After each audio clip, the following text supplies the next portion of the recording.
जी अस्सलाम वालेकुम। कैफे आज के लेक्चर का आगाज़ करते हैं। Lecture number 17।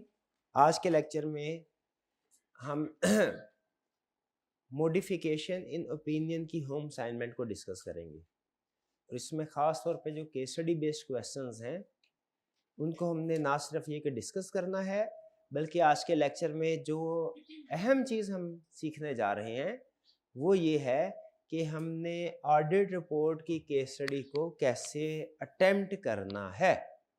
ऑडिट रिपोर्ट की केस स्टडी को कैसे अटेम्प्ट, इससे पहले चैप्टर 1, 2 और 3 में छोटी मोटी केस स्टडीज आप अटेम्प्ट करते आए हैं, लेकिन वो comparatively less important case studies थी, यानी उनमें से अमूमी तौर पे केस स्टडी का क्वेश्चन नहीं आता और कभी आए भी तो छोटा मोटा केस स्टडी का क्वेश्चन आता है। असल case study based question chapter 4 से स्टार्ट होता है।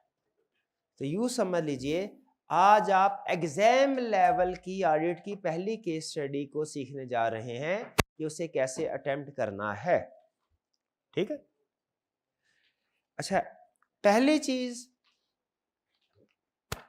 जो आप अपने जहन में क्लियर कर लें वो ये कि इससे पहले आप कैफ फॉर बिजनेस लॉ की केस स्टडीज को भी अटेम्प्ट किया है आपने, कैफ 7 कंपनी लॉ की केस स्टडीज को भी अटेम्प्ट किया है, लेकिन इन दोनों सब्जेक्ट्स लॉ की केस स्टडी और ऑडिट की केस स्टडीज इनमें फर्क है।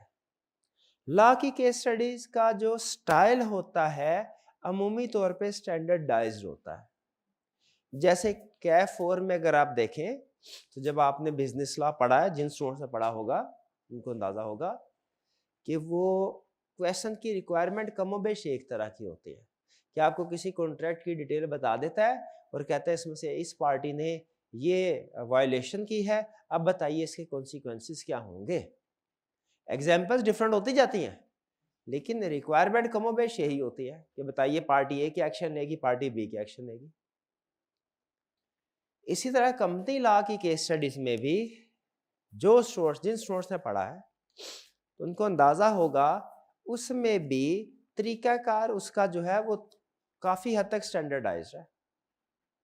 यानी जैसे फर्ज कीजिए एक मीटिंग वाला चैप्टर है, उसमें वो कहता है कि जी मीटिंग हो रही है, उसका नोटिस भेजे, उसमें ये प्रॉब्लम है, मीटिंग हुई उसमें ये प्रॉब्लम है, डायरेक्टर्स है उसका क्वालिफिकेशन डिस्क्वालिफिकेशन क्राइटेरिया है, वो किसी डायरेक्टर के बारे में इंफॉर्मेशन देगा ये प्रॉब्लम है, बताइए अब क्या करना है। लेकिन ऑडिट की केस स्टडी याद रखें, चूंकि ये प्रैक्टिकल सब्जेक्ट है और प्रैक्टिकली बहुत सी कम्प्लेक्स सिचुएशन पॉसिबल हैं, इसलिए ऑडिट की केस स्टडी में वो एक चैप्टर में डिफरेंट टाइप्स की केस स्टडी टेस्ट कर सकता है। अमूमी तौर पे जो दूसरे सब्जेक्ट्स होते हैं ना, कैफ 4 है, कैफ 7 है, कैफ 6 जो एमएफए है उसमें भी कुछ केस स्टडीज है, तो उनमें जो चैप्टर का स्कोप होता है उसमें कमोबेश मिलती जुलती केस स्टडीज पूछता है। जैसे किसी एक चैप्टर में जो टॉपिक होगा उससे रिलेटेड मिलते जुलते, लेकिन कैफ 8 ऑडिट की केस स्टडी में एक ही चैप्टर की केस स्टडीज वो डिफरेंट स्टाइल में पूछ सकता है। जैसे आपने अभी तक, हालांकि अभी ज्यादा चैप्टर 4 हमारा कंप्लीट हुआ नहीं है, लेकिन आपने दो बड़े टाइप्स की केस स्टडी अभी आपने देख ली होंगी। नंबर 1 जिसमें आपको कोई ऑडिट रिपोर्ट का पैराग्राफ दे के कहता है इसमें से गलतियां ढूंढो, ये भी एक तरह की केस स्टडी है। और नंबर 2 जिसमें वो आपको सिचुएशन दे के कहता है इंपैक्ट ऑन रिपोर्ट बताओ। अब ये दो तरह की केस स्टडी तो आप अभी कर चुके और अभी चैप्टर ने आगे चलना है। इसका मतलब है एक ही चैप्टर के अंदर वेरियस टाइप्स की केस स्टडीज हो सकती हैं। तो आपने असल फोकस करना है कंसेप्ट्स के ऊपर। हालांकि इसमें मोर देन 80% जो केस स्टडीज है ना वो कमोबेश सेट पैटर्न पे आती हैं। तो मैं आपको बता भी दिया करूंगा कि चैप्टर 4 में ज्यादातर केस स्टडी इस तरह की आती है, चैप्टर 5 में ज्यादातर केस स्टडी इस तरह की आती है, 6 में इस तरह की आती है, बता दिया करूं। लेकिन एक चीज ध्यान में रखिएगा, वो हो सकता है कि एग्जाम में अगर 10 टॉपिक उसने टेस्ट करने हैं तो एक दो टॉपिक की केस स्टडीज कुछ डिफरेंट वे में टेस्ट कर ले, लेकिन कंसेप्ट वही होंगे। आपने अपने आप को अनसीन केस स्टडी अटेम्प्ट करने के लिए तैयार रहना। देखिए क्वेश्चन सारे ही अनसीन होंगे, लेकिन एक है अनसीन इंफॉर्मेशन अनसीन है, लेकिन जो उसकी रिक्वायरमेंट है वो सीन है, वो एक ही तरह की होती है। लेकिन कभी कभार वो ऐसा करता है कि पेपर में एक दो क्वेश्चन केस स्टडी ऐसे इंक्लूड कर देता है जिसकी रिक्वायरमेंट भी नॉर्मल केस स्टडी की रिक्वायरमेंट से डिफरेंट होती है। कंसेप्ट वही होते हैं लेकिन आपने उसे डिफरेंट वे में अप्लाई करना होगा। इसके लिए आपने अपने आप को तैयार रखना है। ठीक है, तो अगर कभी कोई डिफरेंट टाइप की केस स्टडी किसी टेस्ट वगैरह में आ जाए ना, तो आपने ये नहीं कि मुझसे कहना सर इस तरह की केस स्टडी तो आपने क्लास में कभी करवाई ही नहीं, मैं कभी कभी इस तरह की केस स्टडीज भी इंक्लूड करूंगा। लेकिन तो मैं आपसे ये क्वेश्चन पूछूंगा कि आप ये ना मुझसे बताए कि इस तरह की केस स्टडी करवाई है कि नहीं, मुझे ये बताइए कि ये केस स्टडी जिस कंसेप्ट के ऊपर बेस कर रही है वो मैंने करवाया कि नहीं करवाया। क्योंकि आपने कंसेप्ट अप्लाई करने के काबिल होना है, ये नहीं कि कंसेप्ट उसी तरह की केस स्टडी में अप्लाई करने के काबिल जो किए और जो केस स्टडी नहीं किया आपने वो अगर प्रैक्टिकल लाइफ में सिचुएशन आ जाए तो आपका ये तो मुझे पता ही नहीं इसमें क्या करना है। कंसेप्ट की application, no doubt more than 80% question आपके जो एग्जाम में उसी स्टाइल में होंगे जो पास्ट पेपर का पैटर्न है, लेकिन एक दो क्वेश्चन हो सकता है कि वो ऐसे स्टाइल में हो, ऐसी केस स्टडी हो जो आपने पहले ना की हो। ठीक है, वो ऐसा ऐसा जब हम स्टडी करेंगे आपको अंदाजा हो जाएगा। वो ज्यादा वो डिफरेंट जरूर होती है, पैटर्न से डिफरेंट जरूर होती, लेकिन डिफिकल्ट नहीं होती। इस तरह के जब केस स्टडी आते हैं दो तरह के स्टूडेंट होते हैं। एक वो स्टूडेंट जो केस देखते कहते हैं ये किस तरह की केस स्टडी, इस तरह का हमने कोई क्वेश्चन नहीं किया, हमें नहीं आता, छोड़ दिया। और एक वो स्टूडेंट होते हैं जो कहते हैं कि अच्छा इस तरह की हमने केस स्टडी की नहीं है लेकिन कंसेप्ट तो हमने सीखी है ना, तो रिक्वायरमेंट को सामने रखते हुए जो भी कह रहा है रिक्वायरमेंट को सामने रखते हुए केस में जो भी उसके मुताबिक सॉल्व करते हैं। इस तरह के स्टूडेंट अगर थोड़ी सी भी केस स्टडी को अटेम्प्ट कर रहे हैं ना 40-50% भी, वो उसमें 60-70% मार्क्स ले जाते हैं। क्योंकि ये डिफरेंट होती है, याद रखिए, लेकिन डिफिकल्ट नहीं होती। तो बताना क्या चाह रहा हूं, कंक्लूजन किस कंक्लूजन पे लेके आया कि ऑडिट के पेपर में हो सकता है एक या दो केस स्टडीज ऐसी हों जिनका टेस्टिंग का स्टाइल डिफरेंट होगा लेकिन वो डिफिकल्ट नहीं होगा। आपने इस तरह की केस स्टडीज को देख के ये फैसला नहीं करना कि मुझे नहीं आती छोड़ देना है, नहीं, बल्कि उसको अटेम्प्ट करना है। हाँ, एक नहीं दो दफा पढ़ने, उसको दो नहीं तीन दफा पढ़ने, एक दो केस स्टडीज होंगी, ज्यादा नहीं होंगी, लेकिन इस तरह की केस स्टडीज को हमने छोड़ना नहीं है। क्लियर? चलिए आइए अब चैप्टर 4 आई कैप की सबसे ज्यादा टेस्ट होने वाला जो चैप्टर और केस स्टडी है वो गार्डमैन चैप्टर 4 ही है, ऑडिट रिपोर्ट। और इसकी रीजन भी आपको पता है क्योंकि सबसे अहम डॉक्यूमेंट भी यही है।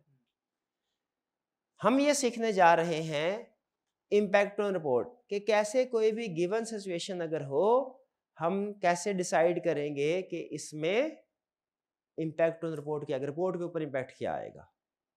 स्टार्ट करें सबसे। जी जी,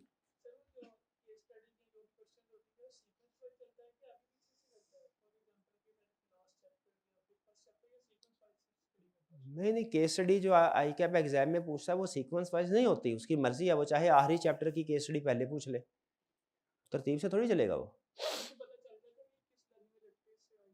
जी, क्या ये पता चल जाता है कि ये क्वेश्चन या केस स्टडी किस चैप्टर के किस लर्निंग ऑब्जेक्टिव से आई है? अगर आपने सारे सिलेबस को कंप्लीट किया है तो किसी भी क्वेश्चन को या केस स्टडी को पढ़ के 100% पता चल जाता है किस चैप्टर के किस लर्निंग ऑब्जेक्टिव की है। शर्त यह है कि आपने वो टॉपिक पढ़ा हो। ठीक है, और ये इस चीज की प्रैक्टिस में आपको करवाऊंगा कि रिक्वायरमेंट के अंदर या क्वेश्चन के अंदर कौन सा लफ्ज है जिससे आपको पढ़ के पता चलेगा कि ये किस चैप्टर के किस लर्निंग ऑब्जेक्टिव का क्वेश्चन। लेकिन शर्त एक ही है, वो चैप्टर वो लर्निंग ऑब्जेक्टिव पढ़ा हुआ हो। पढ़ा हुआ है तो जरूर पता चलेगा। स्टार्ट करते हैं। ये आपके वॉल्यूम 2 का पेज है, अगर आपके पास वॉल्यूम 2 है तो ये पेज सामने रख लीजिए, नहीं है तो मेरे साथ साथ इसको रीड कर ले, समझे। मैं इसको आपके साथ व्हाट्सएप ग्रुप में शेयर कर दूंगा। क्या कह रहा है? How to attempt case study relating to impact on report. अब देखिए, अगर लॉ होता है ना, लॉ की जैसे मैंने बताया उनकी स्टैंडर्डाइज केस स्टडी है, उनमें मैं आपको सिंपल रूल बताता कि भाई रेलिवेंट लीगल प्रोविजन होती है, डिसीजन होता है, बेसिस ऑफ डिसीजन होती है। हर तकरीबन हर कैफ और बिजनेस लॉ की और कंपनी लॉ की केस स्टडी की यही अप्रोच होती है ना, रेलिवेंट लीगल प्रोविजन लिखो, डिसीजन लिखो, बेसिस ऑफ डिसीजन लिखो। लेकिन ऑडिट में ऐसा नहीं है। ऑडिट में एक चैप्टर की केस स्टडी दूसरे चैप्टर से डिफरेंट है। एक चैप्टर की केस स्टडी को अटेम्प्ट करने का तरीकाकार दूसरे चैप्टर की केस स्टडी को अटेम्प्ट करने के तरीकाकार से डिफरेंट है, डिफिकल्ट नहीं है, डिफरेंट है। तो चैप्टर 4 की केस स्टडी किस तरह की आएगी और आपने इसे कैसे अटेम्प्ट करना है ये सुन लीजिए। स्ट्रक्चर ऑफ द केस यानी शक्लो सूरत कैसी होगी केस स्टडी की, शक्लो सूरत, स्ट्रक्चर ऑफ द केस। कह रहा है you will be given many short situation, many से मुराद है 2 भी हो सकती हैं 4 भी हो सकती हैं। मैक्सिमम एक दफा से एक क्वेश्चन के अंदर 5 सिचुएशन दी थी छोटी छोटी, जैसे ना part question number 3 part A B C D E। तो वो कह रहा है आपको कुछ शॉर्ट सिचुएशन दी जाएंगी छोटी छोटी, वो 2 भी हो सकती हैं 5 में, उम्मीद 2-3 में रहता है, 2 या 3 आपको छोटी छोटी सिचुएशन दी जाएंगी। और रिक्वायरमेंट क्या होगी, requirement will be to explain effect या implication of each situation on auditors report और ओपिनियन। ठीक है, ऑडिटर रिपोर्ट होता है अमूमी तौर पर इम्पैक्ट, क्या कहता है ऑडिटर रिपोर्ट। पुराने क्वेश्चन में ओपिनियन का वर्ड यूज किया करता था, लेकिन अब ओपिनियन हो या रिपोर्ट हो आपने इसे रिपोर्ट ही समझना, रिपोर्ट ही पूछता है। डिफरेंट सिचुएशन होगी छोटी छोटी, और आपसे क्या पूछेगा, impact on report. Remember every situation is to be solved separately whether all situation relate to different clients. हर सिचुएशन को आपने अलग अलग आंसर करना है। क्लियर, ये बात समझ आई है? अच्छा, इस कंसेप्ट को पहले मैं आपके साथ एग्जाम्पल के जरिए शेयर करता हूं, जरा आगे चलते हैं, आगे चल के केस स्टडी है। ठीक है, जैसे ये देखिए। अच्छा, कभी कभार ऐसा होता है कि कोई एक बड़ी केस स्टडी हो तो सिर्फ एक ही सिचुएशन भी होती है। ठीक है, जैसे ये इसने क्वेश्चन नंबर 1 में देखे, एक बड़ी केस स्टडी थी, उसने एक सिचुएशन पे पूछ लिया। क्या पूछ रहा है, evaluate notice on the audit of. फिर इसके बाद पूछ रहा है ये क्वेश्चन 2 देखें, 2 सिचुएशन दिए ए और बी। क्या कह रहा है, ए कोई और कार साज लिमिटेड है क्लाइंट, बी मलीर लिमिटेड है। रिक्वायरमेंट में क्या कह रहा है, analyse each of the above independent situation and discuss relative reporting implication. Reporting implication का मतलब क्या है, इम्प्लीकेशन ऑन रिपोर्ट। हमारी रिपोर्ट ऑडिट रिपोर्ट ही होती है, इम्प्लीकेशन ऑन रिपोर्ट। और 2 पॉसिबल, इन दोनों को इकट्ठा आंसर करना है कि अलग अलग, इसको अलग पेज पे, इंडिपेंडेंट इसको अलग। इसमें जो कुछ हो रहा है उसका इफेक्ट इधर नहीं आएगा, इसमें जो कुछ हो रहा है उसका इफेक्ट इधर नहीं आएगा।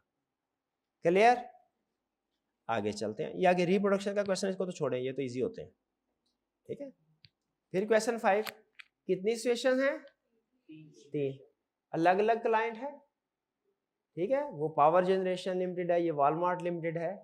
रिक्वायरमेंट में देखिए कुछ इधर उधर की चीज को छोड़े, मेन चीज, क्योंकि रिक्वायरमेंट में बाजुकात वो प्रोसीजर भी पूछ लेता है या कुछ और। Brief evaluate each of the above independent situation and discuss the impact of each matter on audit report. कह रहे हर एक का मुझे इंपैक्ट बताओ ऑडिट रिपोर्ट पे क्या होगा। देख रहे हैं, अब ये आगे देखते हैं। डिफरेंट सिचुएशन है, क्वेश्चन नंबर 6 2 सिचुएशंस हैं। नीचे क्या कह रहा है, ऑडिट रिपोर्ट में इंपैक्ट बताओ। 7 3 सिचुएशन है, क्या कह रहा है, इंपैक्ट ऑन ऑडिट रिपोर्ट बताओ। 8 में क्या कह रहा है, 2 सिचुएशन है, इंपैक्ट ऑन ऑडिट रिपोर्ट बताओ। समझ रहे हैं? 9 इसी तरह आगे चलते जाइए, डिफरेंट सिचुएशंस हैं, तो बताइए इंपैक्ट ऑन रिपोर्ट क्या होगा। आगे चलते जाए इसी तरह, कभी 2 3 4 5। तो केस स्टडी की शक्ल कैसी होगी, स्ट्रक्चर बताइए। अब उसने आपको ज्यादातर, कभी कभार इक्का दुक्का सिचुएशन भी देता है, लेकिन ज्यादातर 2 3 सिचुएशन देता है, कहता है इंपैक्ट ऑन रिपोर्ट बता। क्लियर? अच्छा, इंपैक्ट ऑन रिपोर्ट से मुराद क्या है, कि सिर्फ हमने ओपिनियन पे इंपैक्ट बताना है, कि अगर ओपिनियन के अलावा रिपोर्ट के किसी और पैराग्राफ पे फर्क पड़ रहा है तो वो भी बताना है। फिर से बताइए, अहम क्वेश्चन है, इंपैक्ट ऑन रिपोर्ट का मतलब क्या है। हमने सिर्फ ओपिनियन पे इंपैक्ट बताना है कि ओपिनियन क्वालिफाइड होगा, एडवर्स होगा, डिस्क्लेमर होगा, कि अगर ओपिनियन पैराग्राफ के अलावा किसी और रिपोर्ट के पैराग्राफ पे इफेक्ट पड़ रहा है उस सिचुएशन की वजह से, तो वो इंपैक्ट को भी बताना है। याद रखें, आपने complete impact on audit report बताना है। बास का स्टूडेंट क्या कहते हैं सबसे अहम ओपिनियन पैराग्राफ है, बाकी पैराग्राफ इफेक्ट हो भी रहे हैं तो सबसे अहम हमने लिख दिया है, कहानी खत्म। ऐसी बात नहीं है। कंप्लीट आंसर आपका तभी बनेगा जब इफेक्ट भी कंप्लीट है। जैसे एक चीज अभी सुन लीजिए, जब कभी आप एग्जाम में लिखेंगे ना किसी भी सिचुएशन में कि ऑडिटर क्वालिफाइड ओपिनियन एक्सप्रेस करेगा, आपने साथ में ये लाइन जरूर लिखनी है, auditor shall also explain nature of misstatement या scope limitation in basis for qualified opinion section. Qualified opinion हो, एडवर्स ओपिनियन हो या डिस्क्लेमर ऑफ ओपिनियन हो, जब कभी कोई सा भी ओपिनियन आएगा मॉडिफाइड, क्वालिफाइड हो, एडवर्स हो या डिस्क्लेमर हो, जब कभी कोई सा भी ओपिनियन आएगा, आपने लाइन नंबर 1 में लिखना है जहां पे auditor shall express qualified opinion या एडवर्स ओपिनियन या डिस्क्लेमर ऑफ ओपिनियन, तो साथ ही अगली लाइन में क्या लिखना है, auditor shall also explain nature of misstatement या स्कोप लिमिटेशन, जो भी है मॉडिफाई मिसस्टेटमेंट स्कोप लिमिटेशन से होती है ना, auditor shall also explain nature of misstatement scope limitation in basis for qualified या एडवर्स या डिस्क्लेमर ओपिनियन सेक्शन। ये ध्यान में रखिएगा, ठीक है। एक पैराग्राफ का इनडायरेक्ट इंपैक्ट दूसरे पैराग्राफ पे आ सकता है, एक पैराग्राफ का इनडायरेक्ट इंपैक्ट आ सकता है। इसको लिख लीजिए, एक पैराग्राफ का इनडायरेक्ट इंपैक्ट दूसरे पैराग्राफ्स पे आ सकता है। हमने सॉल्यूशन में सारे लिखने हैं, हमने सॉल्यूशन में सारे लिखने।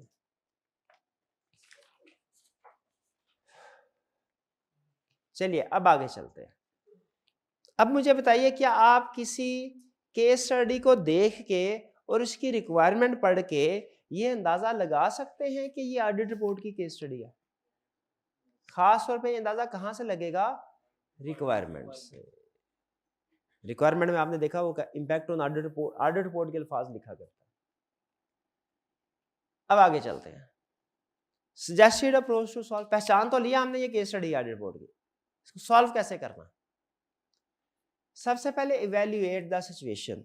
इवैल्यूएट द सिचुएशन का मतलब क्या है कि आपने सिचुएशन को समझना है कि ये क्या है, क्या ये मिस स्टेटमेंट है, क्या ये स्कोप लिमिटेशन है, या ये कुछ और है। इवैल्यूएट द सिचुएशन का मतलब क्या है? डिस्कस द रेलेवेंट, आपने सिचुएशन को समझना है, ठीक है, कि इसमें क्या प्रॉब्लम है, क्या ये मिस स्टेटमेंट है, स्कोप लिमिटेशन है या कुछ और। और अगर मिस स्टेटमेंट हो तो आपने जो सही ट्रीटमेंट होना चाहिए, जो गलत है उसको डिस्कस करना है, सही भी बताना ही होना चाहिए। क्या क्लाइंट ने डेप्रिसिएशन रिकॉर्ड नहीं की, ये मिस स्टेटमेंट है, क्लाइंट को डेप्रिसिएशन रिकॉर्ड करनी चाहिए। यानी मिस स्टेटमेंट को आपने अकाउंटिंग के साथ साबित करना है। Discuss the relevant accounting, audit और legal concept involved in this situation. उस सिचुएशन के अंदर जो भी कंसेप्ट इन्वॉल्व है, वो अकाउंटिंग का हो, वो ऑडिट का हो या लॉ का हो। अकाउंटिंग का हो तो अमूमी तौर पे मिस स्टेटमेंट होती है, ऑडिट का हो तो अमूमी तौर पे स्कोप लिमिटेशन होती है, और लॉ का हो तो अमूमी तौर पे वो जो 4 अदर कंसेप्ट हमने स्टडी किए थे ना, वो मसला उनसे रिलेट कर रहा है। तो आपने यही फैसला करना है कि जो हमारे सामने सिचुएशन आई है, ये मिस स्टेटमेंट है, स्कोप लिमिटेशन है या कुछ और है। कुछ और का मतलब क्या है? मिस स्टेटमेंट और स्कोप लिमिटेशन के अलावा कोई भी है, आपने उसको बताना है।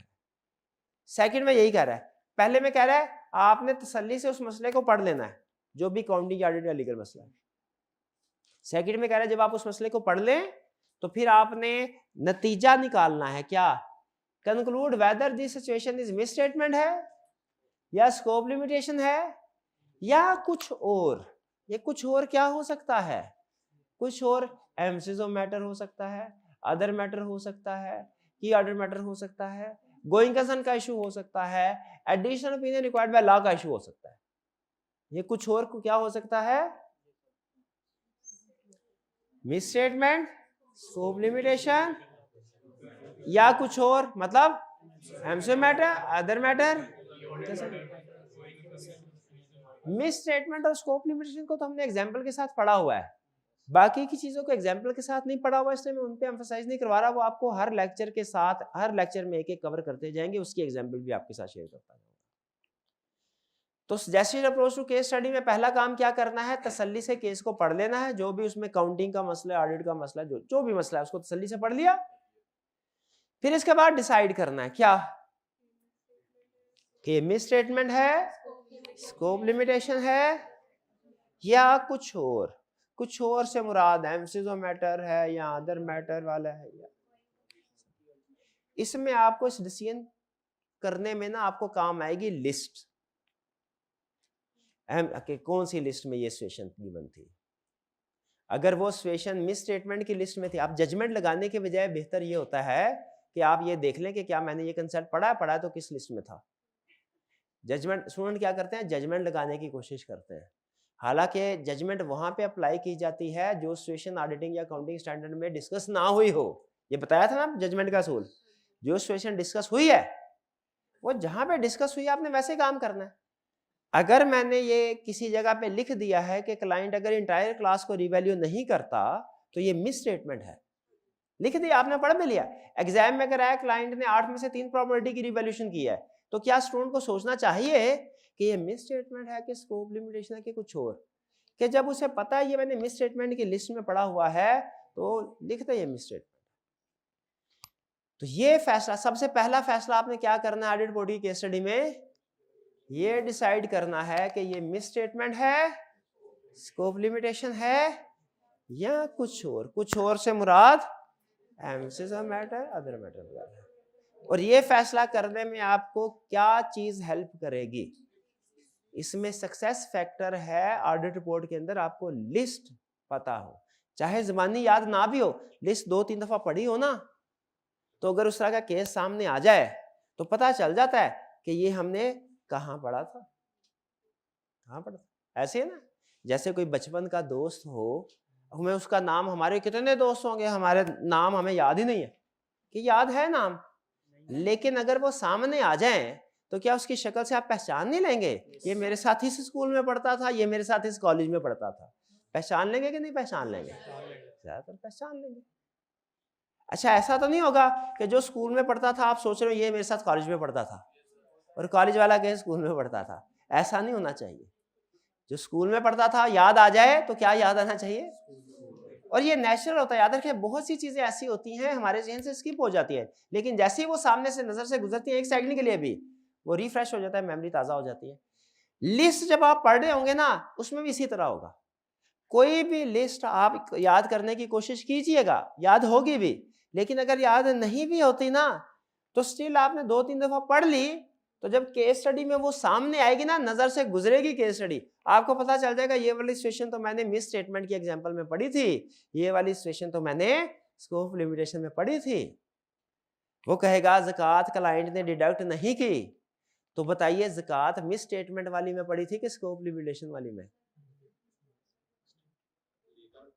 ज़कात तो लीगल रिक्वायरमेंट में पढ़ी थी भाई, ऐसे ना करें। ज़कात अदर लीगल रेगुलेटरी रिक्वायरमेंट में नहीं पढ़ी थी, ऐसे ना करें। एक किताब मैंने पढ़ी, उसमें कहता है जब लोग आपको 2 ऑप्शन देते हैं ना, तो हमेशा तीसरी ऑप्शन भी मौजूद होती है, लेकिन ऑप्शन देने वाला नहीं चाहता कि आप तीसरी ऑप्शन के बारे में सोचें। तो मैं जब आपको 2 ऑप्शन दिया करूँ ना, हमेशा आपने सोचना है कोई तीसरी ऑप्शन भी है, ठीक है। चलें बहरहाल आगे चलते हैं। पहला, लिस्ट किधर है, शाबाश, किसकी लिस्ट, मिस स्टेटमेंट की लिस्ट। कल पढ़ी नहीं थी, वो सरकारी थी, गैर सरकारी लिस्ट चाहिए। अगर मैं आपको लिस्ट दे दूं गैर सरकारी मिस स्टेटमेंट और स्कोप लिमिटेशन की लिस्ट, तो पढ़ेंगे कि नहीं पढ़ेंगे? पक्की बात है। चलिए ये देख लीजिए, ये नेक्स्ट, ये अपेंडिक्स 1 है। अपेंडिक्स 2 देखे क्या है, list of frequently examined miss statement. ये सारी मिस स्टेटमेंट है, ये भी मिस स्टेटमेंट है, ये भी मिस स्टेटमेंट है, ये भी मिस स्टेटमेंट, ठीक है। ये 2 मिस स्टेटमेंट है। ये अक्सर स्टूडेंट पूछते हैं सर काउंटिंग पॉलिसी और एस्टिमेट में फर्क क्या है। तो ये अकाउंटिंग पॉलिसी और एस्टीमेट में फ़र्क बताया हुआ है, क्योंकि अकाउंटिंग में आपने पढ़ा होगा एस्टीमेट्स और अकाउंटिंग पॉलिसी फ़र्क होती है। हालांकि यहाँ पे ऑडिट में सिर्फ इतना बताना होता है अकाउंटिंग पॉलिसी ज़्यादा अहम है, एस्टीमेट्स कम अहम है। इतना को कंसेप्ट अकाउंटिंग का चाहिए, कोई रॉकेट साइंस है इसमें, लेकिन फिर भी बच्चे पूछे सर अकाउंटिंग पॉलिसी क्या होती है, एस्टीमेट क्या होता है। तो जो स्टूडेंट जिन्होंने FR1 नहीं पढ़ी, FR1 में बता देते हैं ना ये, लेकिन कुछ स्टूडेंट जिन्होंने FR1 नहीं पढ़ी होती वो क्या पूछते हैं, sir accounting policy accounting estimate में क्या। तो मुझे बताइए अगर अकाउंटिंग FR1 का कोई कंसेप्ट है तो ऑडिट में जो बच्चा बैठा मैं अज्यूम करूं कि वो पढ़ के आया है? नहीं, क्योंकि कुछ स्टूडेंट ऐसे भी होते हैं जिन्होंने FR1 नहीं पढ़ी हुई, तो उनके लिए वो कंसेप्ट बताने होते हैं। तो इसीलिए अकाउंटिंग मिस स्टेटमेंट ऊपर ही है, दो ऊपर। ये क्या है, अकाउंटिंग पॉलिसी और एस्टिमेट्स में डिफरेंस। नहीं अभी इसके बारे में डिटेल में आपने लिस्ट पूछा, मैंने लिस्ट बता दी, ये लिस्ट है। अब इस लिस्ट को भी मैंने समझाना नहीं है, इसको मैंने समझाना है जब केस स्टडीज आएंगी, ठीक है। मिस स्टेटमेंट की लिस्ट हो गई। स्कोप लिमिटेशन की लिस्ट किधर है? स्कोप लिमिटेशन की लिस्ट जो सरकारी वाली है ना, वो अच्छी लिस्ट है। आई कैप की हर चीज बुरी नहीं है, आप आई कैप को इतना बुरा ना समझे, वो बहुत अच्छा है, प्रोफेशनल है, उसकी अपनी रिक्वायरमेंट है, अपनी रिक्वायरमेंट है, वो जाहिर है उसके मुताबिक आके टेस्टिंग करता है। उसमें कभी कभार ऊंच नीच हो जाती है, लेकिन ज्यादातर चीजें ठीक। हाँ आप तो जो आई कैप की स्कोप लिमिटेशन वाली लिस्ट है ना, वो अच्छी लिस्ट है, उसको आपने याद करना है। मिस स्टेटमेंट यहां से याद कर लीजिए। दो लिस्ट हो गई, मैंने आपको ना एक एक एलिमेंट की लिस्ट देनी है, मिस स्टेटमेंट की भी, स्कोप लिमिटेशन की भी, एम्फसिस ऑफ मैटर की भी, अदर मैटर की भी, की ऑर्डर मैटर की भी, गोइंग कंसर्न की भी, और एडिशनल ओपिनियंस की भी। और याद रखें, आपने ये नहीं समझना कि ये क्या टेंशन है सर दे रहे हैं, ये टेंशन आपको एग्जाम में गलती करने से बचाएगी। क्योंकि अगर आपने लिस्ट याद की होगी, आपके लिए ये फैसला करना कि ये केस स्टडी जो उसने क्वेश्चन में मुझसे पूछ रहा है, ये मैंने किधर पढ़ी थी, आसान हो जाएगा। वरना आपको खुद से सोचना पड़ेगा, जजमेंट लगानी पड़ेगी, और आपको पता है जजमेंट में भी फॉल्टी, जजमेंट में भी फॉल्टी। इसीलिए जो लिस्ट है ना, इसको ध्यान से पढ़ा करें, ठीक है। अभी तक मैंने आपको 3 लिस्ट दे दी है, क्वेश्चन बता सकता है कौन कौन सी लिस्ट दी है मैंने? मिस स्टेटमेंट की लिस्ट अपेंडिक्स 2 में, स्कोप लिमिटेशन की लिस्ट वॉल्यूम 1 में आई कैप वाली, और एस्टीमेट पॉलिसी तो एडिशनल कंसेप्ट था। और तीसरी लिस्ट कौन सी है? लीगल, इनमें से additional opinion required by law की। लीगल ओपिनियन भी याद है ना 4, बुक्स ऑफ अकाउंट्स, इन्वेस्टमेंट और प्रॉपर बुक्स ऑफ अकाउंट्स, ज़कात, इन्वेस्टमेंट एंड एक्सपेंडिचर इनकम, और financial statements drawn up in conformity वाली। तो ये 3 लिस्ट आपने बार बार पढ़नी है, याद करने को नहीं कह रहा, लेकिन बार बार पढ़नी है, ताकि एग्जाम में कभी मिस स्टेटमेंट, स्कोप लिमिटेशन या एडिशनल ओपिनियन का कोई केस आए आप पहचान ले। क्लियर जी? तो स्टेप नंबर 1 में बताइए क्या करना है हमने। इवैल्यूएट सिचुएशन को इवैल्यूएट करने से मुराद क्या है? केस स्टडी को पढ़ के पहचानना है क्या कि ये मिस स्टेटमेंट है, स्कोप लिमिटेशन है, या कोई और से क्या मुराद है? बिल्कुल ठीक। इसकी लिस्ट आपको जैसे जैसे टॉपिक पढ़ते जाएंगे देता जाऊंगा मैं, आपने लिस्ट को बार बार पढ़ना है। ब्रेनस्केप के भी मैं अपलोड कर दूंगा, ताकि आपकी उधर प्रैक्टिस होती रहे, उधर प्रैक्टिस होगी तो 20 आपका छप जाएगा इंशाल्लाह। डन। स्टेप नंबर 2 पे आइए। स्टेप नंबर 2 है determine materiality if there is misstatement और स्कोप लिमिटेशन। याद रखें, मटीरियलिटी का कंसेप्ट दुनिया में मिस स्टेटमेंट के लिए बना है, स्कोप लिमिटेशन के लिए बना है। बाकी के जो इश्यूज हैं उन पे मटीरियलिटी का कंसेप्ट अप्लाई नहीं होता। जैसे एमसीक्यू मैटर है, अदर मैटर का केस है ना, तो वो चाहे छोटा है चाहे बड़ा, फर्क नहीं पड़ता, उसमें मटीरियलिटी यूज करते हैं सिर्फ मिस स्टेटमेंट और स्कोप लिमिटेशन में। रो भी आपको पता है, इसलिए क्योंकि ओपिनियन जो इफेक्ट होता है ना, ओपिनियन वो मिस स्टेटमेंट और स्कोप लिमिटेशन से होता है। तो अगर तो मिस स्टेटमेंट स्कोप लिमिटेशन है तो आपने क्या डिसाइड करना है? मटीरियलिटी लेवल, कि वो इमटीरियल है, मटीरियल है या परवेसिव। स्टेप नंबर 1 में डिसाइड किया मिस स्टेटमेंट है कि स्कोप लिमिटेशन है कि कुछ और। स्टेप नंबर 2 में डिसाइड किया अगर मिस स्टेटमेंट स्कोप लिमिटेशन है तो मटेरियलिटी लेवल क्या, ताकि पता चले मिस स्टेटमेंट या स्कोप लिमिटेशन इमटेरियल है, मटेरियल है कि परवेसिव है। अब ये हम कल डिस्कस कर चुके हैं सिचुएशंस। मैं सिर्फ रिवीजन के लिए आपसे पूछना चाहता हूं, अगर केस स्टडी के अंदर उसने मटेरियलिटी की अमाउंट खुद से दी हुई है और साथ में प्रॉफिट भी दे दिया है, जो उन्होंने दिया वही रीचेक ना कर ले कि उसने सही दिया। ओके शाबाश। दूसरा सवाल, अगर उसने अमाउंट नहीं दी, प्रॉफिट दिया है लेकिन साथ बता दिया 10% ऑफ प्रॉफिट मटेरियलिटी लेवल होगी इस ऑडिट में, 10% ही होगा। तो 10% ज्यादा ऑथेंटिक है कि जो टीचर ने क्लास में बताई है 5%? 10%। क्लियर। तीसरी सिचुएशन, उसने प्रॉफिट बता दिया है बिफोर टैक्स लेकिन परसेंटेज कोई नहीं बताई और कुछ चीज नहीं बताई, तो मटेरियलिटी कैसे कैलकुलेट करेंगे? 5% ऑफ प्रॉफिट। और अच्छा, अगर उसने प्रॉफिट भी बताया और साथ में एक और बेंचमार्क, एक और फिगर भी बता दिया, टोटल एसेट्स, प्रॉफिट का यूज करेंगे और क्या कर लेंगे, कितने परसेंट? 5%। ठीक है, समझ आ गया। If materiality is given, use that, no need to recalculate, जो दिया है वो यूज करें।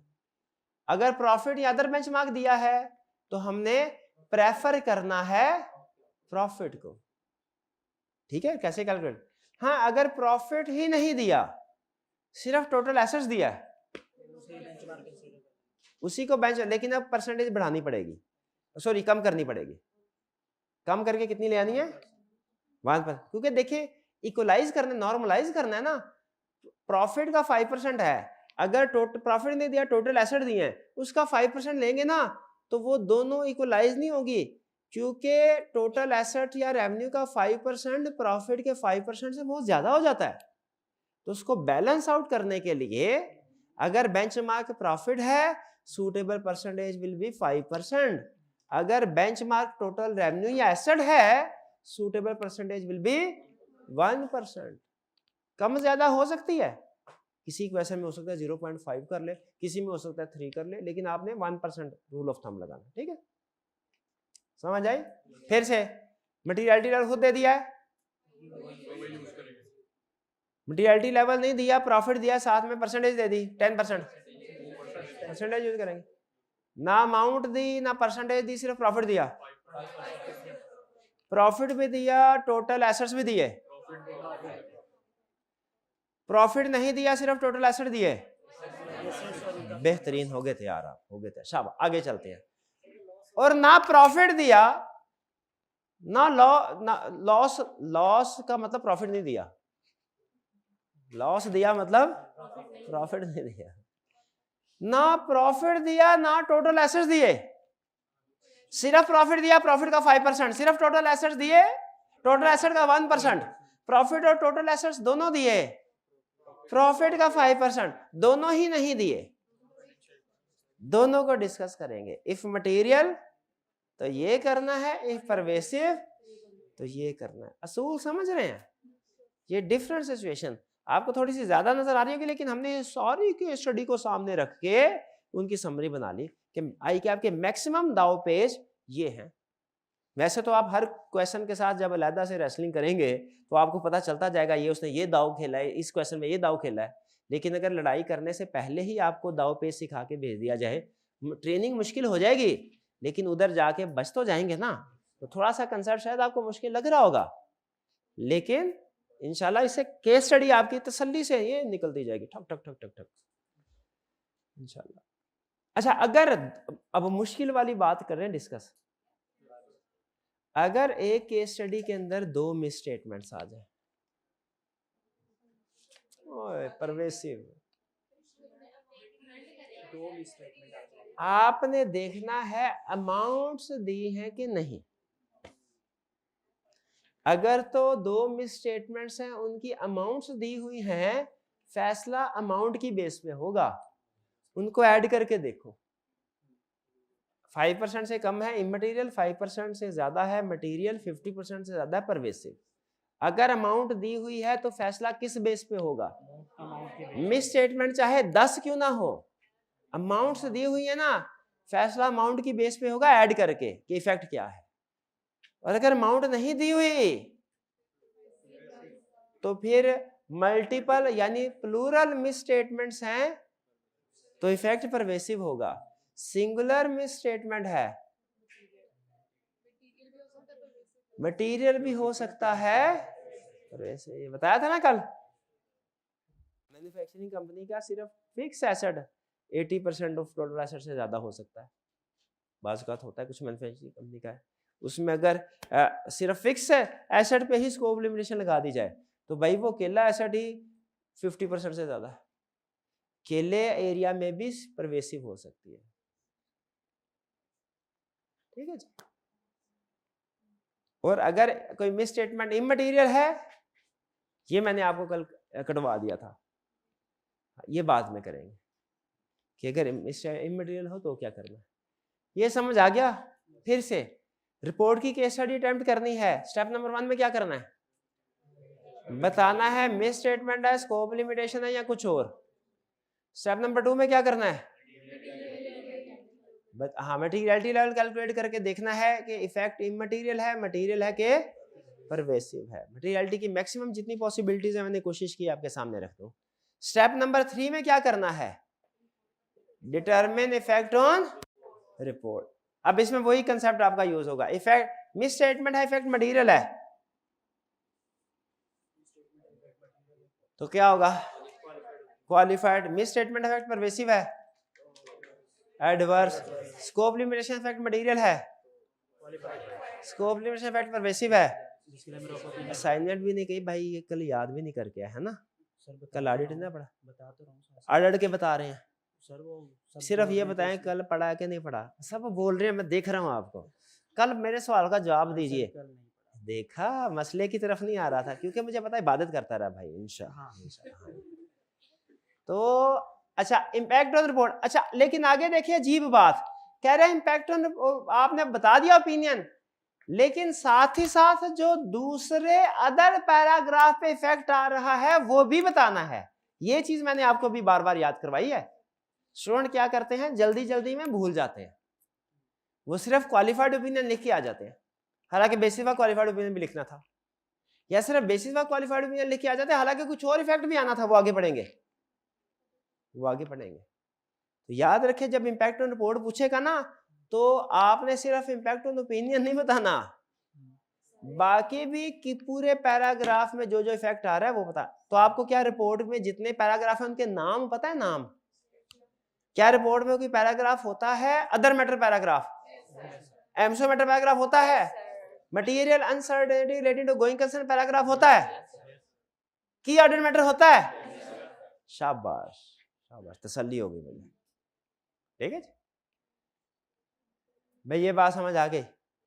अच्छा एंड पे कह रहा है एक दो चीजें और भाई सुन लो, एक दो चीजें और सुन लो, एग्जाम में शायद काम आ जाए।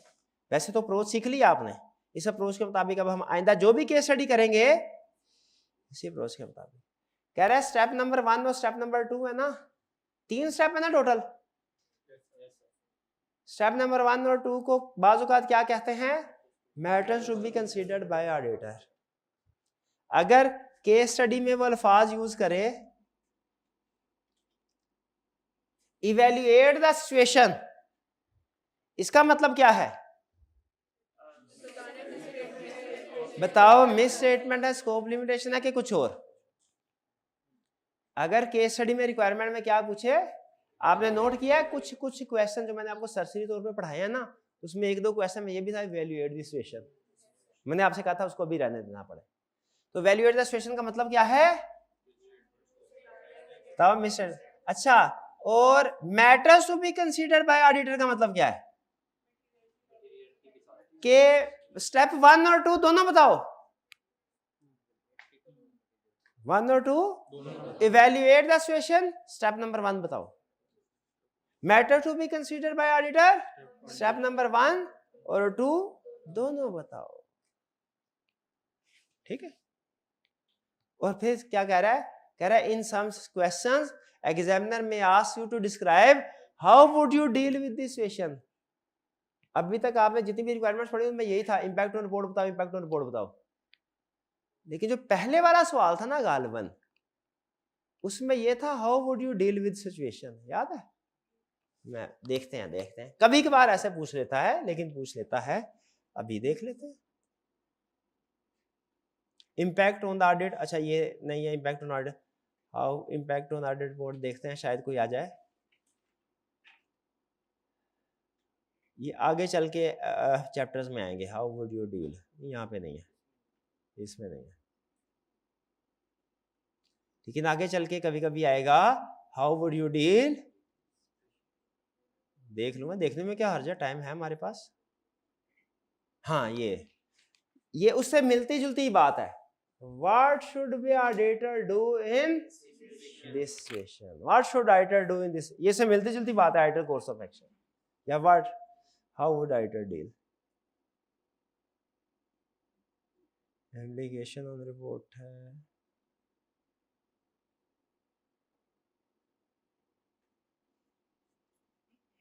नहीं बस ठीक है, वो मेरा इस चैप्टर में नहीं है।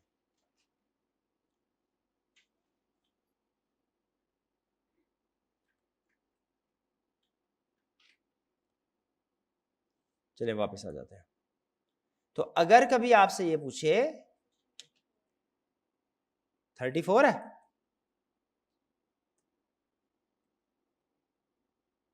हाँ शाबाश, 34 क्या कह रहा है? Explain how would you deal with the above matters.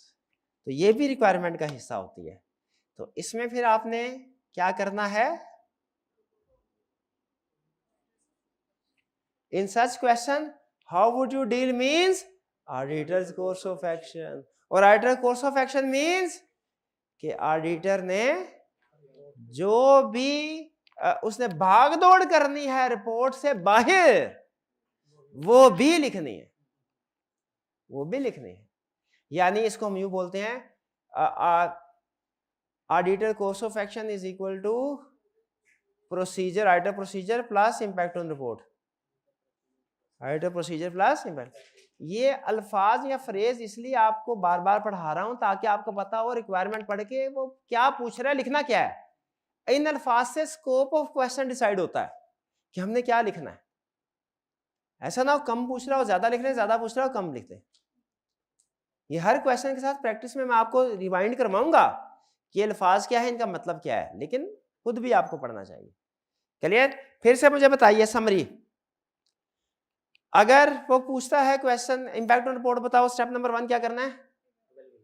Evaluate situation, misstatement is complement को छोड़। Step number 2 materiality. Step number 3 impact on opinion, और इंपैक्ट ऑन ओपिनियन के साथ जो दूसरे पैराग्राफ पे इंपैक्ट आ रहा है वो भी बताना है। कभी कभार रिक्वायरमेंट में कहता है कोर्स ऑफ एक्शन बताओ या how would you deal with situation. इसका मतलब क्या है कि रिपोर्ट में जो चीजें हैं वो तो बता ही रहे हो, ऑडिट प्रोसीजर भी बताओ रिपोर्ट के अलावा जो ऑडिटर ने भागदौड़ करनी है, डायरेक्टर को कम्युनिकेट करना है, मैनेजमेंट को करना है, वगैरह वगैरह। तो वो जो भागदौड़ करनी है वो भी बताओ। क्लियर? चलिए अब ये अप्रोच हमने सीख ली, इसको घर जाके भी आपने पढ़ लेना है, अपेंडिक्स 1 को भी और अपेंडिक्स 2 को भी। ये आपकी होम असाइनमेंट है। 3 को नहीं पढ़ना क्योंकि आपको पता है वो अलग टाइप की है, वो बाद में कभी देखेंगे। अब हम क्वेश्चंस को करते हैं और इसमें जो केस स्टडीज हम करेंगे ना, कोशिश करेंगे इसी अप्रोच के मुताबिक करें ताकि ये अप्रोच हमारी पक्की हो जाए। Question 5, auditor should obtain sufficient appropriate audit evidence in order to be able to form an audit opinion. Required, identify the situation which restrict the auditor's ability to obtain sufficient appropriate audit evidence. Restrict auditor's ability to obtain sufficient appropriate audit evidence, इसका मतलब क्या है? Scope limitation। कहता है मुझे situation बताओ और give 2 example for each situation. कितनी सिचुएशन है? हर सिचुएशन की कितनी एग्जांपल? 2 लिख लेंगे। आगे चलते हैं। Briefly explain the term pervasive effect on financial statement. Reproduction का क्वेश्चन है, ये भी पहला भी रिप्रोडक्शन था, ये भी रिप्रोडक्शन। याद कितने स्टूडेंट्स को याद है परवेसिव की डेफिनेशन? बाकी भी याद कर ले जल्दी। जी नेक्स्ट, ये क्वेश्चन है जी, कह रहे identify with justification how the following items would effect auditors opinion. हमने ओपिनियन पे इफेक्ट बताना है, लेकिन क्या इसका ये मतलब है कि हम डायरेक्ट बता देंगे ये क्वालिफाइड ओपिनियन है? स्टेप्स फॉलो करने हैं ना। शाबाश। The auditor have not been able to physically verify the inventory. The inventory constitutes a material portion of the current asset of the company. Auditors have not been able to physically verify। सबसे पहले कौन सा मसला है, miss statement, scope limitation या कुछ और? अच्छा अब जरा सुनिए, अब देखिए बेसिक अप्रोच बता दिया, बाइसा बाइसा रिफाइन करूंगा। क्या मुझे क्वेश्चन में ये लिखना चाहिए दिस इज स्कोप लिमिटेशन, या ये लिखना चाहिए this is scope limitation if auditor is unable to obtain evidence from alternative procedure? क्या बेहतर है? क्योंकि क्वेश्चन के अंदर उसने अल्टरनेटिव प्रोसीजर का जिक्र नहीं किया, तो बेहतर है मुझे सोल्यूशन में जिक्र कर देना चाहिए कि अगर अल्टरनेटिव, लेकिन अगर क्वेश्चन में कह देता ना कि अल्टरनेटिव प्रोसीजर से भी एविडेंस नहीं मिला, तो मैं सोल्यूशन में सीधा कहता स्कोप लिमिटेशन। समझ रहे हैं? स्कोप लिमिटेशन होगी, पहला डिसीजन हमारा करेक्ट। दूसरा इफेक्ट क्या है, सबसे अहम लफ्ज क्या है इसमें, उसने खुद से बता दिया, इंडिकेशन दे दी क्या, मटेरियल है। इफेक्ट मटेरियल खुद से बता दिया, हमें कुछ कैलकुलेशन करने की जरूरत ही नहीं। इंपैक्ट रिपोर्ट क्या होगा, क्वालिफाइड ओपिनियन। लेकिन क्या सिर्फ क्वालिफाइड ओपिनियन लिख देना चाहिए कि कुछ और लाइन भी लिखनी चाहिए? कुछ और लाइन कौन से लिखनी चाहिए? Auditor shall also explain nature of misstatement in basis for qualified opinion section. बोले क्या लिखना चाहिए? बेहतर, बेहतर है, लाजमी नहीं है यहाँ पे, लेकिन बेहतर आप आदत बना ले, आप आदत बना ले अपनी। Auditor shall also explain nature of misstatement in Auditor shall also explain nature of scope limitation in basis for qualified opinion section। शाबाश। किसने गलती निकाली थी मेरी सबसे पहले? शाबाश। शर्म नहीं आती बड़ों की गलतियां निकालती? नहीं अच्छी नहीं है, शाबाश, अप्रिशिएटेड, अप्रिशिएटेड, अच्छी बात है, अच्छी बात है। तो ये स्कोप लिमिटेशन का केस है। Auditor shall also explain nature of scope limitation in basis for qualified opinion section। भाई पहले वाला केस क्लियर हो गया, इसको टिक लगा दे, इसके साथ लिख दे yes I have solved first case study of auditing. लिख ले लिख ले लिख ले, I have solved first case study of auditing. जी जी। नेचर का मतलब क्या, मसला बताना है, किस मसले की वजह से। यानी क्वालिफाइड ओपिनियन में तो हम सिर्फ ये बताएंगे ना, except for inventories financial statement give true and fair view. Basis for qualified opinion बताएंगे हुआ क्या हुआ था जिसकी वजह से चेकिंग नहीं कर सके। ठीक है भाई, स्कूल में एप्लीकेशन लिखते थे जब छुट्टी करते थे, तो उसमें क्या सिर्फ ये लिखते थे I am unable to come to school, reason नहीं पता, I am ill therefore I can not. तो क्वालिफाइड रिपोर्ट के अंदर शेयर होल्डर को सिर्फ ये बता दें कि फाइनेंशियल स्टेटमेंट्स इन्वेंट्री के अलावा ठीक है, कि इन्वेंट्री में गड़बड़ है, बाकी ठीक है। ये बता कि इन्वेंट्री में गड़बड़ क्या, वो भी बताएं, क्या पूरी कैलकुलेशन बताएंगे इनको? यस, पूरी कैलकुलेशन बताएंगे इफ पॉसिबल एंड प्रैक्टिकेबल। अगर पॉसिबल प्रैक्टिकेबल है तो पूरी कैलकुलेशन बताएंगे, बिल्कुल उन्होंने कहा हुआ है। खास तौर पे कहा मिस स्टेटमेंट में तो जरूर बताओ, मिस स्टेटमेंट में तो।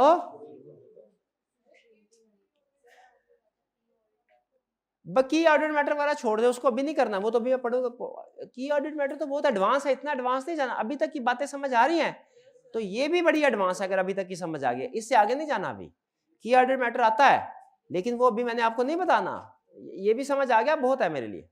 B the company has determined the useful life of vehicles to be 10 years over which they are depreciated. The auditor believed this useful life is not justified.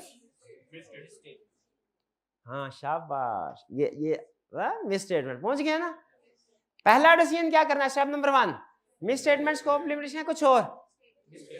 दूसरा decision क्या उसने बताया, प्रॉफिट या कोई benchmark दिया है? क्या खुद से बताया कि मटेरियल है कि परवेसिव है? खुद से भी नहीं बताया, प्रॉफिट या बेंचमार्क भी नहीं दिया। क्या करें?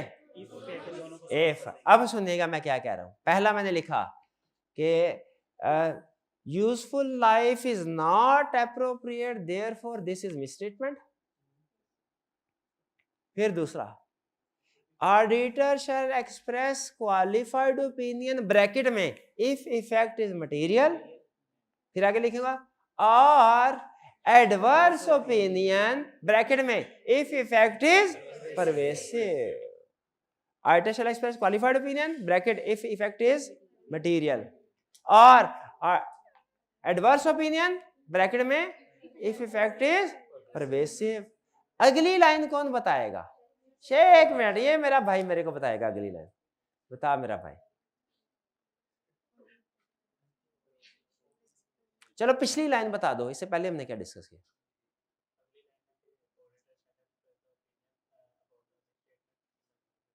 शाबाश। अगली लाइन है auditor shell explain nature of misstatement in basis for qualified slash adverse opinion section. बेहतरीन, बेसिस वाली बात भाई समझ आ गई। यहां पे अहम चीज नोट कीजिए कि हमने इफ मटेरियल इफ परवेसिव दो चीजें डिस्कस की हैं ना। क्यों डिस्कस की हैं दो? मटेरियलिटी लेवल गिवन ही नहीं था। अब आपको आई कैप का एक कल्पना एग्जामिनर कमेंट्स में ये एक दो अटेम्प्ट पहले ही क्या एतराज किया उसने, बताऊं? उसने कहा स्टूडेंट ने लिख दिया इफ मटेरियल भी बता दिया, इफ परवेसिव भी बता दिया। हालांकि क्वेश्चन के अंदर मैंने प्रॉफिट दिया हुआ था। बताइए ये कैसे गलती है? प्रॉफिट दिया हुआ तो कैलकुलेट करो, प्रॉफिट दिया हुआ तो जजमेंट क्यों लगा रहे हो? कैलकुलेट करके बताओ मटेरियल मटेरियल। भाई प्रॉफिट दिया हुआ तो उधर से डिसीजन होगा, जजमेंट थोड़ी अप्लाई करनी है। और ये एग्जामिनर कमेंट्स में है, किसी केस स्टडी में पढ़ेंगे आप एग्जामिनर कमेंट्स तो उसमें लिखा होगा कि मैंने प्रॉफिट दिया था स्टूडेंट फिर भी इफ इफ इफ इफ करता रहा। तो ये इफ इफ कब करना है?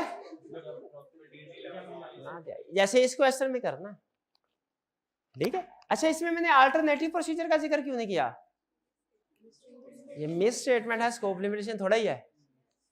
ये जेहन में रखना है चीजें। मैं ना रिफाइन कर रहा हूं आपकी सोच ताकि उधर उधर ही जाए, आपको पता हो ये चीज इधर आनी, ये चीज इधर आनी। आगे चलते हैं। C 3% of total purchase are authorized by purchase officer rather than purchase manager. Purchase officer कौन होता है? मुझे नहीं पता। परचेज मैनेजर कौन होता है? ये भी नहीं पता। लेकिन मुझे ये पता चल रहा है कि कंपनी की जो पॉलिसी थी उसके मुताबिक काम नहीं हो रहा। और ऑथराइजेशन अगर आपको याद होना तो मैंने इंटरनल कंट्रोल की एग्जांपल्स में 2-3 एग्जांपल्स आपको बताई हैं। उनमें सबसे ज्यादा एग्जांपल जो मैं आपको बताता हूं वो ऑथराइजेशन या अप्रूवल की एग्जांपल।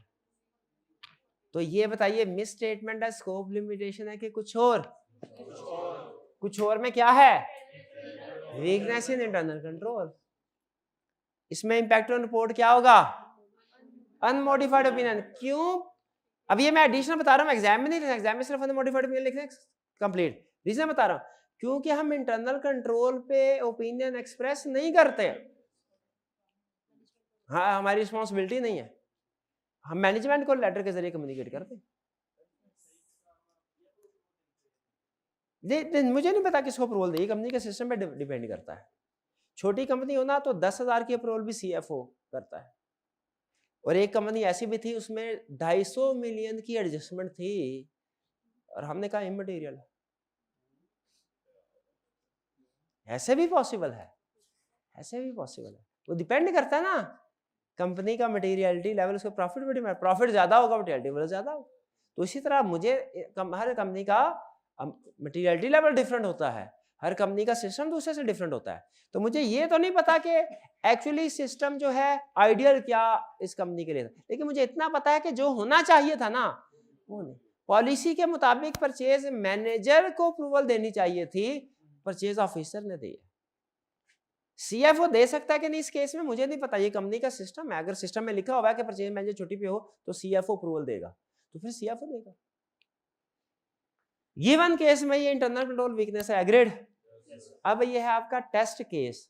अगर आपने ये जवाब दे दिया तो फिर इसका मतलब है ऑडिट रिपोर्ट की केस स्टडी आपने सीख ली के इसके बाद सिर्फ समझ लो उसमें ऐड ऑन होनी है कुछ चीजें, बेसिक फॉर्मेट आपने सीख लिया। स्टार्ट करें। The company is not complying with provision of IS two inventory for valuation of inventory. Misstatement.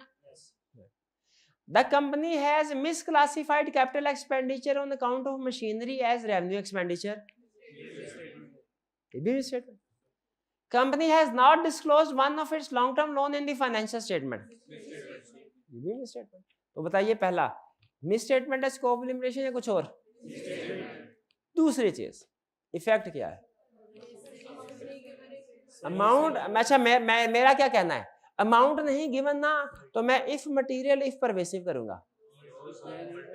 हाँ ये मल्टीपल मिस स्टेटमेंट्स है, मल्टीपल एरियाज आगे ये ऑटोमेटिकली परवेसिव है, ये परवेसिव है जी। और आप मुझे बताइए इसमें इम्पैक्ट क्या होगा, लाइन बतानी है मुझे। मिस स्टेटमेंट है, इफेक्ट परवेसिव है, पूरा sentence auditor shall express adverse opinion on financial statement. शाबाश। बस मैं तो बस कर दूंगा, ऐसा क्या? आगे क्या आएगा? ऐसे नहीं पूरा, auditor shall also explain nature of misstatement. और कोई नहीं बोलेगा, और कोई नहीं बोलेगा। In basis for opinion, in basis for misstatement paragraph. बस दोबारा से बोले, auditor shall also explain nature of misstatement in basis for adverse opinion section. भाई एडवर्स ओपिनियन दिया है तो नीचे बेसिस फॉर एडवर्स ओपिनियन आएगा, ऊपर क्वालिफाइड ओपिनियन दिया है नीचे बेसिस फॉर क्वालिफाइड ओपिनियन आएगा, ऊपर डिस्क्लेमर ऑफ ओपिनियन दिया है नीचे basis for disclaimer of opinion आएगा, ऊपर अनमोडिफाइड ओपिनियन दिया है नीचे बेसिस फॉर ओपिनियन आएगा। बस बेसिस फॉर अनमोडिफाइड ओपिनियन नहीं आएगा। समझ रहे हैं? क्योंकि स्टैंडर्ड ये चाहता है मैक्सिमम इंफॉर्मेशन मिले ना, तो अगर ऊपर क्वालिफाइड ओपिनियन है बताइए नीचे बेसिस किसकी हो? क्वालिफाइड ओपिनियन की होगी, क्वालिफाइड ओपिनियन की होगी। C5 लेवल की एक आपको एरर बताऊं, उसने रिपोर्ट दी, उसने कहा गलतियां निकाल लो, ऊपर ओपिनियन में उसने लिखा एडवर्स ओपिनियन और नीचे लिख दिया basis for qualified opinion section. क्या गलती थी? एडवर्स, ऊपर एडवर्स है तो नीचे बेसिस फॉर एडवर्स दो ना। समझ रहे हैं? ये वैसे बताया आपको एग्जांपल। भैया क्लियर हो गया? डी। चलिए आगे चलते हैं। अगेन पे छोटी सी केस स्टडी है लेकिन ये आपको अप्रोच डेवलप कर रही है। The auditors of Porters Limited had a disagreement with the management on application of certain accounting policies. The audit adjustments suggested by the auditors in this respect were refused by the management. Describe with reason the possible modification in the audit report of company. Step number 1. Misstatement है, scope limitation है कि कुछ और? Misstatement है। Counting policy ठीक नहीं ना लगी, एडजस्टमेंट भी करेक्ट नहीं है, मिसस्टेटमेंट। इफेक्ट इफ करके बताएंगे। अब इंपैक्ट ऑन रिपोर्ट, क्योंकि प्रॉफिट ने दिया हुआ इसलिए हम उसको कैलकुलेट नहीं कर रहे। Impact on auditor shall express qualified opinion bracket में इफ इफेक्ट इज, बताया तो देख लें, कभी कभी लिखा होता है मटेरियल नहीं। हाँ ठीक है, फिर बेफिक्र हो बताए। Qualified opinion if effect is material, और adverse opinion if effect is pervasive. और फिर इसके बाद आगे ये मेरा भाई बताएगा आगे, इससे आप बताएं मेरे भाई। हाँ जी, इससे auditor shall also explain nature of qualified opinion नहीं, nature of misstatement. Nature of misstatement हो गया, नेचर ऑफ स्कोप लिमिटेड, यानी जो भी मिस स्टेटमेंट उसको explain. Nature auditor shall also explain nature of misstatement in basis for qualified slash adverse opinion section, यानी जो भी ऊपर हमने दोनों रिकमेंड किया ना इफ की बेस पे, तो नीचे भी बेसिस में भी दोनों को रेफर करना चाहिए। कुछ समझ आ रही है? आगे चलते हैं। ये लीजिए question 9, analyse the following situation and state under which condition an item would most likely issue a disclaimer of opinion. अच्छा पूछ डिस्क्लेमर ऑफ ओपिनियन रहा है, लेकिन मैं आपको अपने रूटीन के मुताबिक क्वेश्चन पूछूंगा. Presentation of short term investment as long term. Effect बताया तो क्या लिखेंगे? इफ मटेरियल, इफ परवेसिव, दोनों क्लियर.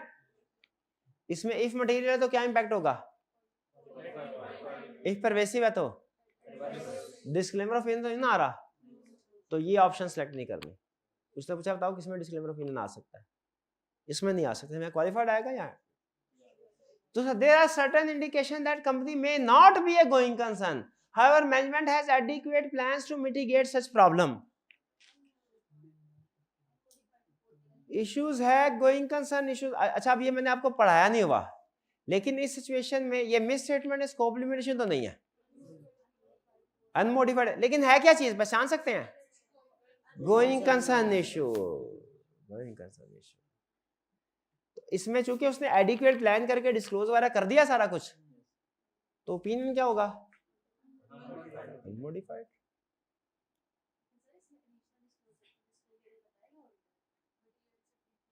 हाँ वो बताएगा बिल्कुल, लेकिन वो उस तरफ मैं चूंकि पढ़ाया नहीं आपको गोइंग कंसर्न का टॉपिक, मैं उस तरफ जानबूझ के नहीं लेके जा रहा. पढ़ाया होता तो मैं आपसे पूछता कि बताइए गोइंग कंसर्न का पैरा आएगा उसमें क्या क्या आएगा, क्यों मैंने पूछा. अभी आपने सिर्फ इतना भी आइडेंटिफाई कर लिया ना सर ये मिस स्टेटमेंट स्कोप लिमिटेशन नहीं कुछ और है, मेरे लिए ये भी बहुत है.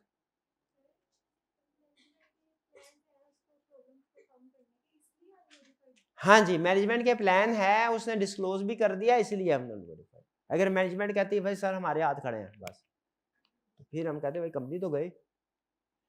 Third, management refusal to furnish written representation in respect of an item for which no other evidence is reasonably expected to exist. Scope limit. अच्छा हम अल्टरनेटिव प्रोसीजर का जिक्र करेंगे कि नहीं? क्यों? उसने क्वेश्चन में खुद बता दिया. स्कोप क्या इफेक्ट बताया क्या होगा? इफ मटेरियल तो क्वालिफाइड, इफ परवेसिव तो ये वाला वो केस है जिसमें डिस्क्लेमर आ सकता है. थर्ड सिचुएशन करेक्ट है. हाँ बिल्कुल सिचुएशन, लेकिन मैं आपको पूरा एनालिसिस करवा रहा हूँ. क्वेश्चन नहीं, क्वेश्चन के अंदर इसमें आपने एनालिसिस करना था.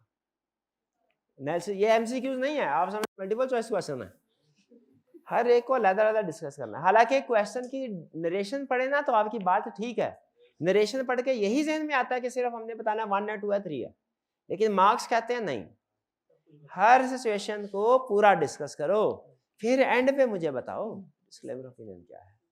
तो हमने रिक्वायरमेंट के साथ मार्क्स को भी देखना है ना, वरना सिर्फ 0.3 लिखने के 8 नंबर तो कभी नहीं, मर जाएगा 8 नंबर नहीं देगा.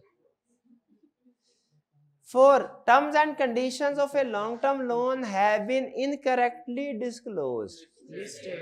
डिस्क्लोजर में भी मिसस्टेटमेंट हो सकती है, हो सकती है. ठीक है. अब मिसस्टेटमेंट है, इफेक्ट क्या है? If material qualified opinion, writer shall express qualified opinion bracket में if effect is material और adverse opinion bracket में if effect is pervasive. और अगली लाइन क्या होगी? writer shall also explain nature of misstatement in basis for qualified / adverse opinion section. तो समझ आया? आज के लेक्चर में आपने केस स्टडी को अटेम्प्ट करना सीखा है. अब देखिए बेस केस स्टडी की यही होगी, इसमें कुछ चीजें ऐड ऑन होती जाएंगी 2-4 जैसे जैसे आगे बढ़ते जाएंगे, लेकिन बेस यही होगी. आपने इसी तरीके से सोचना है, इसी तरीके से इसको पक्का करना. क्लियर जी? अच्छा ये क्लियर. अच्छा आज हमने चूंकि नया कंसेप्ट नहीं पढ़ा, कोई अप्रोच मैंने से, लेकिन ये ज्यादा अहम थी चीज, क्योंकि ये वो आज का लेक्चर है जो आपकी हर तरह की केस स्टडी इस चैप्टर की. लेकिन याद रखें ये ऑडिट है, बिजनेस लॉ नहीं है. ऐसा ना समझेगा कि चैप्टर 5 की केस स्टडी भी ऐसे ही करनी होगी, उसका अंदाज कुछ और होगा. ऐसा ना समझेगा चैप्टर 6-7 की केस स्टडी भी ऐसे ही करनी होगी, उसका अंदाज कुछ और होगा. ठीक है, अंदाज अपना अपना. पार्ट 2 आ रही है ना? हाँ बड़ी अच्छी कमाल. बचपन में सबसे अच्छी जो 2 फिल्म मुझे पसंद आई थी, एक ये थी. आप तो सो रहे थे अभी जब केस स्टडी करवा रहा था, जाग रहे थे. अच्छा, तो ये तो आपने अभी इन छुट्टियों को आपने ज़ाया नहीं करना, कंसेप्ट जो है आपने रिफ्रेश करने, ऐसा ना हो कि जब आए, हालांकि मुझे पूरी उम्मीद है ब्रेन वॉश हुआ होगा आपका। इसीलिए तो ब्रेन्स के, हाँ जी, हाँ, हर रोज 10 मिनट देखिए 10 मिनट ज्यादा तो नहीं होते, हर रोज 10 मिनट जो है ये तो आप निकाल ही लेते हैं रोज के 10 मिनट, है ना। तो ब्रेनस्केप आपने प्रैक्टिस करते। अच्छा, आपको एक चीज और बताऊं, प्रो टिप, आप एक वक्त में एक चैप्टर को रिवाइज करते हैं ना ब्रेनस्केप पे, अगर आप उसके 2 चैप्टर को क्लिक कर देना तो वो दोनों चैप्टर्स के कार्ड रैंडमली आपके सामने लेके आएगा, जैसे एग्जाम में होता है कि सारे चैप्टर्स रैंडमली क्वेश्चन आ रहे होते हैं ना दोनों को। और याद रखें हमेशा, रैंडम प्रैक्टिस ज्यादा बेहतर है सीक्वेंशियल प्रैक्टिस से। तो मेरी सजेशन ये है, जब आप 2 चैप्टर्स कर लेना, उसके बाद जब आपने रिवीजन करनी हो तो चैप्टर 1 और चैप्टर 2 दोनों को सेलेक्ट करके रिवीजन करें, ताकि कभी चैप्टर 2 का क्वेश्चन आए, कभी 1 का है, कभी 2 का है, कभी 1 का है। और जब चैप्टर 3 कर ले तो ऐप के ऊपर आपने क्या करना है, तीनों को। कितने स्टूडेंट्स ऐसे हैं जो तकरीबन 1-2 छुट्टियां हो ही जाती हैं लेकिन कोशिश कर रहे हैं और साथ साथ प्रैक्टिस कर रहे हैं। अच्छा चले, कम है, आधे से भी कम स्टूडेंट है, नहीं है ये, चले कोई बात नहीं, कोई नहीं, ईद के बाद नहीं, ये छुट्टियों में करना है आपने काम, छुट्टियों में करना है। अच्छा, एक स्टूडेंट ने क्वेश्चन पूछा, इसलिए थोड़ा सा लेक्चर दोबारा हम रिकॉर्ड करवा रहे हैं कि सर जब उसने इम्पैक्ट नहीं बताया होता कि मटेरियल है कि परवेसिव, तो हम इफ मटेरियल इफ परवेसिव करते हैं, हम इफ मटेरियल करते हैं, इफ परवेसिव करते हैं, इफ इमटेरियल क्यों नहीं करते? क्योंकि वो इमटेरियल है। इमटेरियल को डिस्कस क्यों नहीं करते? इमटेरियल है, इमटेरियल को इग्नोर ही करना होता है। पहली रीजन ये, मुतमिन नहीं लग रहा आप, इमटेरियल है तो उसको इसीलिए इग्नोर कर दिया। दूसरी रीजन, असूली तौर पे लॉजिकली स्पीकिंग डिस्कस होना चाहिए, क्योंकि जिस चीज का इंपैक्ट नहीं बताया ना वो कुछ भी हो सकता है। लेकिन एग्जाम में मार्किंग स्कीम आप पढ़े, उसमें इफ परवेसिव के नंबर देगा, इफ मटेरियल के नंबर देगा, इफ इमटेरियल का नंबर नहीं देता। फिर सजेस्टेड सॉल्यूशन देख लें, इफ मटेरियल को डिस्कस करता है सजेस्टेड सॉल्यूशन में, इफ परवेसिव को करता है, इफ मटेरियल को नहीं करता, आई कैप का जो मर्जी सॉल्यूशन देख लें। इससे हमने फिर क्या नतीजा निकाला कि लॉजिकली चाहे अगर इम्पैक्ट नहीं बताया तो तीनों हो सकते हैं, लेकिन एग्जाम में हमने कितने डिस्कस किया करने हैं। तो क्यों? क्योंकि इफ इमटेरियल का ना सॉल्यूशन में वो इसको हिस्सा बनाता है ना मार्किंग सी में बनाता है, तो हम भी टाइम ज़ाया नहीं करते। ठीक है जी, और कोई क्वेश्चन जी?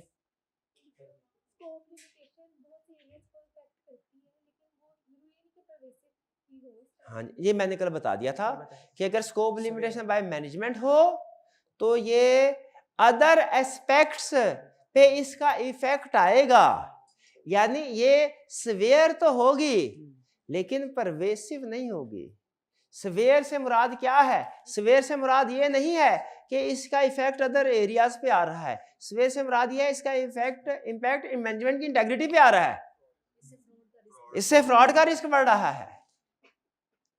ठीक है, तो आइंदा अगर कोई स्टूडेंट कहे ना कि सर ने बताया था कि स्कोप लिमिटेशन का इफेक्ट हमेशा pervasive, scope by management, scope limitation by management का इफेक्ट हमेशा परवेसिव होता है, उसको एक लगानी आप। कहा सर पे घिनौना इल्जाम लगाते हो, सर ने एक लगा के भाग जाना, खड़े नहीं रहना, वरना जिम्मेदारी मेरी कोई नहीं है, मैंने मुकर जाना है कि मैंने कुछ नहीं कहा ऐसी बात। ठीक है, तो क्या स्कोप लिमिटेशन बाय मैनेजमेंट का इफेक्ट हमेशा परवेसिव होगा? नहीं। अच्छा, हाँ नहीं होगा।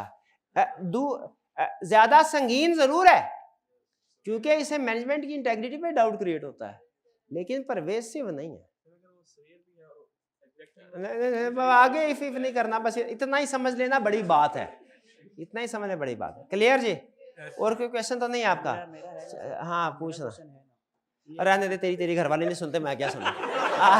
आज का लेक्चर यहाँ खत्म करते हैं हम। अल्लाह हाफिज।